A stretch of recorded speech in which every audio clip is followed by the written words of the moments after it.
Viva Karnataka ಸಾರಿಗೆ ಸಂಸ್ಥೆ ಉತ್ತರ ಕರ್ನಾಟಕದ 7 ಜಿಲ್ಲೆಗಳ ಜೀವನಾಡಿ. ಈ ಸಾರಿಗೆ ಸಂಸ್ಥೆ ಹಳೆಯದಾದ ಮತ್ತು ಕೆಟ್ಟು ನಿಂತಹ ಬಸ್ಗಳನ್ನು ಇಟ್ಟುಕೊಂಡು ಸಾರ್ವಜನಿಕರಿಗೆ ಸೇವೆಯನ್ನು ಒದಗಿಸ್ತಾ ಇದೆ. ವೈವ ಕರ್ನಾಟಕ ಸಾರಿಗೆ ಸಂಸ್ಥೆ ಸಂಕಷ್ಟದಲ್ಲಿ ಸಿಲುಕಿಕೊಂಡಿದೆ. ಇಂತಹ ಸಂಸ್ಥೆಗೆ ಸಾಲ ಕೊಡಲು ಹಣಕಾಸು ಸಂಸ್ಥೆಗಳು ಹಿಂದೇಟಾಗ್ತಾ ಇದ್ದಾರೆ. ಒಂದು ಕಡೆ ಆಂತರಿಕ ಸಂಪನ್ಮೂಲ ಇಲ್ಲ, ಸರ್ಕಾರದ ಅನುದಾನ ಇಲ್ಲ. ಹೀಗಾಗಿ ಹಣ ಹೊಂದಿಸಲು ಸಂಸ್ಥೆ ಹೆಣಗಾಡ್ತಾ ಇದೆ. ವಿಶೇಷ ಅನುದಾನ ನೀಡಿ ಅಂತ ಸರ್ಕಾರಕ್ಕೆ ಸಾರಿಗೆ ಸಂಸ್ಥೆ ಪ್ರಸ್ತಾವನೆ ಸಲ್ಲಿಸಿದೆ. ಅನುದಾನ ನೀಡಿ ಅಂತ ಅಂಗಲಾಚಿದ್ರು ಕೂಡ ನಯಾ ಪೈಸೆ ಅನುದಾನ ಸರ್ಕಾರ ನೀಡ್ತಾ ಇಲ್ಲ. ಹೀಗಾಗಿ ವೈವೆ ಕರ್ನಾಟಕ ರಸ್ತೆ ಸಾರಿಗೆ ಸಂಸ್ಥೆ ಸಂಕಷ್ಟದಲ್ಲಿ ಸಿಲುಕಿಕೊಂಡಿದೆ.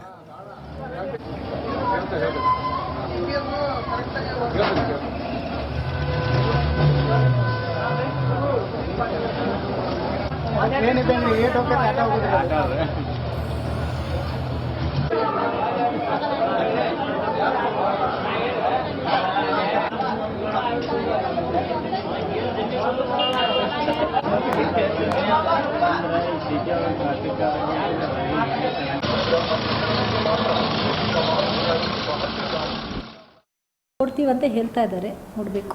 ಬಜೆಟ್ನಲ್ಲಿ ಏನಾದರೂ ಸ್ಪೆಷಲ್ ಅಮೌಂಟ್ ಕೇಳಿದ್ದೀವಿ, ಪಾಸಿಟಿವ್ ಇದ್ದೀವಿ, ನೋಡಬೇಕು. ಬಜೆಟ್ನಲ್ಲಿ ಈ ಹಣ ಬಿಟ್ಟು ಶಕ್ತಿ ಯೋಜನೆ ಬಿಟ್ಟು ಬೇರೆ ಅಮೌಂಟ್ ಏನಾದರೂ ಯಾವಾಗಲೂ ನಾವು ಕೇಳ್ತೀವಿ.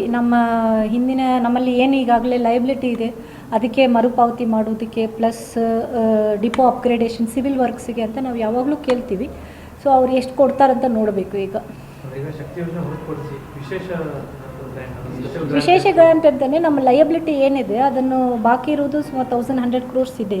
ಅದಕ್ಕೆ ನಾವು ಮರುಪಾವತಿಗೆ ಒಂದು 700 crores ಪ್ಲಸ್ ಡಿಪೋ ಅಪ್ಗ್ರೇಡೇಷನ್ಗೆ ಅಂತ ಒಂದು 300 crores ಎಲ್ಲನೂ ಕೇಳಿದ್ದೀವಿ ಅಪಾರ್ಟ್ ಫ್ರಮ್ ಶಕ್ತಿ.